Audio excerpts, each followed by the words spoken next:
एक औरत ने 3 संतों को अपने घर के सामने देखा। वह उन्हें जानती नहीं थी। औरत ने कहा, कृपया भीतर आइए और भोजन करिए। संत बोले, क्या तुम्हारे पति घर पर हैं? औरत, नहीं, वे अभी बाहर गए हैं। संत, हम तभी भीतर आएंगे जब वह घर पर हो। शाम को उस औरत का पति घर आया और औरत ने उसे यह सब बताया।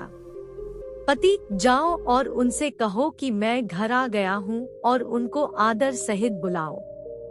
औरत बाहर गई और उनको भीतर आने के लिए कहा।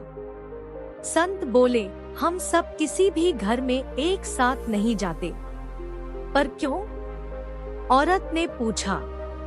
उनमें से एक संत ने कहा, मेरा नाम धन है। फिर दूसरे संतों की ओर इशारा करके कहा, इन दोनों के नाम सफलता और प्रेम है। हम में से कोई एक ही भीतर आ सकता है। आप घर के अन्य सदस्यों से मिलकर तय कर ले कि भीतर किसे निमंत्रित करना है। औरत ने भीतर जाकर अपने पति को यह सब बताया। उसका पति बहुत प्रसन्न हो गया और बोला, यदि ऐसा है तो हमें धन को आमंत्रित करना चाहिए, हमारा घर खुशियों से भर जाएगा। पत्नी, मुझे लगता है कि हमें सफलता को आमंत्रित करना चाहिए। उनकी बेटी दूसरे कमरे से यह सब सुन रही थी। वह उनके पास आई और बोली, मुझे लगता है कि हमें प्रेम को आमंत्रित करना चाहिए। प्रेम से बढ़कर कुछ भी नहीं है। तुम ठीक कहती हो, हमें प्रेम को ही बुलाना चाहिए, उसके माता पिता ने कहा। औरत घर के बाहर गई और उसने संतों से पूछा, आप में से जिनका नाम प्रेम है, वे कृपया घर में प्रवेश कर भोजन ग्रहण करें। प्रेम घर की ओर बढ़ चले।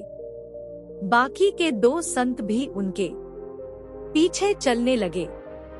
औरत ने आश्चर्य से उन दोनों से पूछा, मैंने तो सिर्फ प्रेम को आमंत्रित किया था, आप लोग भीतर क्यों जा रहे हैं? उनमें से एक ने कहा, यदि आपने धन और सफलता में से किसी एक को आमंत्रित किया होता तो केवल वही भीतर जाता। आपने प्रेम को आमंत्रित किया है।